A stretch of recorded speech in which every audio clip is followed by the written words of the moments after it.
Mais c'est important, parce que quand on vient chez les gens, on ne comprend pas pourquoi il y a la paix et pourquoi ça se passe bien, n'est-ce pas? Donc, je vais continuer dans la lancée. C'est un pays où il n'y a pas de président. Ah, vous allez me dire, mais comment ça?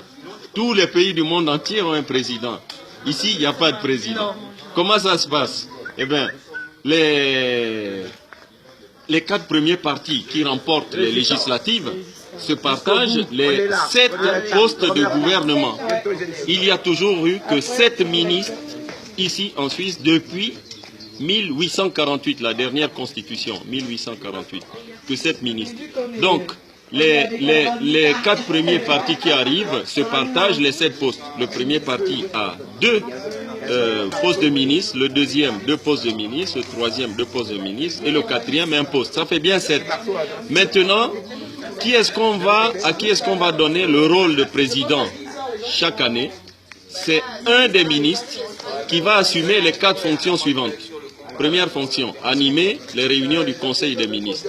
Deuxième fonction, c'est représenter la Suisse à l'extérieur. Troisième fonction, c'est accréditer les ambassades et les organismes internationaux. Et il y a une 4e fonction, c'est celle de faire le discours de l'indépendance et puis le discours de fin d'année. Donc vous voyez que ce ne sont que des fonctions symboliques, des fonctions de représentation. Mais il reste un ministre qui n'a pas plus de pouvoir sur les autres que ses homologues. Ce qui fait que chaque année, donc, le Parlement rechoisit parmi les 7 ministres lequel va assumer ce rôle de président. Au final, il n'y a pas de culte de la personnalité. Les ministres, comme celui qui a assumé la fonction de président, restent des citoyens normaux. Voilà pourquoi on apprécie la paix quand on vient dans ce pays. 700 ans sans coup d'État. Voilà. Mais vous expliquez tout à l'heure que chaque citoyen a au moins une arme chez soi. Oui, en Suisse, à l'âge de 18 ans, et ça c'est depuis l'an 1291, ça fait plus de 700 ans. Donc, à partir de la majorité, à l'âge de 18 ans, les Suisses font le service militaire obligatoire pour les hommes. C'est obligatoire. Donc, la première année, ils font 3 mois, et ensuite vous faites 1 mois chaque année, obligatoirement, jusqu'à l'âge de 30 ans. Et ensuite, vous conservez l'arme chez vous. Donc, toutes les maisons que vous voyez là, s'il y a 2 hommes dedans, le papa et son fils, eh bien, ils ont tous les armes. Ça fait que, en fait, en Suisse, le principe est le suivant. La Suisse est défendue aux frontières par l'armée, qui n'est pas une grande armée, mais une petite armée.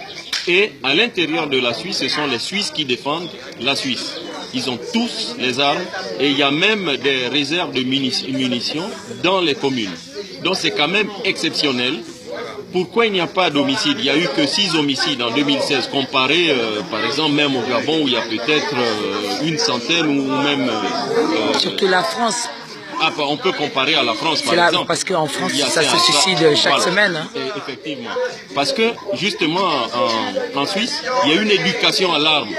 Les gens qui sont, on va dire, déficients, mentaux ou fragiles psychologiquement, ben, ceux-là, ils n'auront pas le droit de garder l'arme chez eux. Le reste, ils ont eu l'éducation de 18 ans à 30 ans. Donc, c'est des gens aptes à avoir l'arme chez eux. On appelle ça le principe des citoyens soldats. Il y a la Norvège qui pratique un peu le même système. Alors, ça permet d'éviter que un jour, quelqu'un prenne le pouvoir par la force. Ce n'est jamais arrivé ici, en 700 ans. Alors que chez nous, puisqu'il n'y a que les militaires de métier qui ont les armes, ben, à un moment donné, ils peuvent être détournés par le président de la République pour imposer la dictature aux autres populations. En Suisse, il n'y a jamais eu de dictature et il n'y en aura jamais parce que tous les citoyens sont préparés pour défendre leur commune, pour défendre leur liberté et la démocratie. Alors, il faut aussi savoir que il y a 3 niveaux en Suisse, la commune, le canton et le gouvernement fédéral. À chaque niveau, il y a des compétences et les compétences de la fédération, elles s'arrêtent au niveau des compétences là où commencent les compétences du canton et les compétences du canton s'arrêtent là où commencent celles de la commune. Il y a 3 niveaux et à tous ces niveaux-là, il y a toujours le principe du gouvernement collégial. En Suisse, il n'y a pas un homme fort. C'est toujours un collège au niveau des communes, au niveau des cantons et au niveau même de la Confédération. C'est le pays vraiment où le gouvernement est toujours assuré de manière collégiale. Parce qu'on sait que le pouvoir est très dangereux.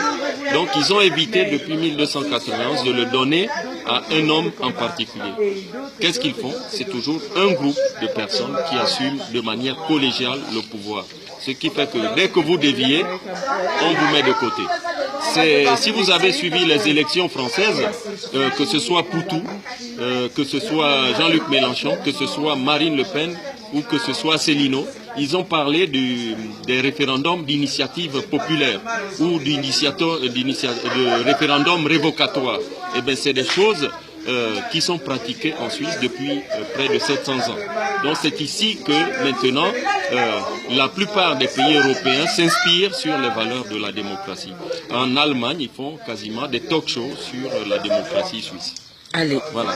Merci beaucoup. Je te remercie de ce petit moment que tu me permets d'expliquer les principes de cette nation. Je ferai publier ça. Voilà. Merci beaucoup.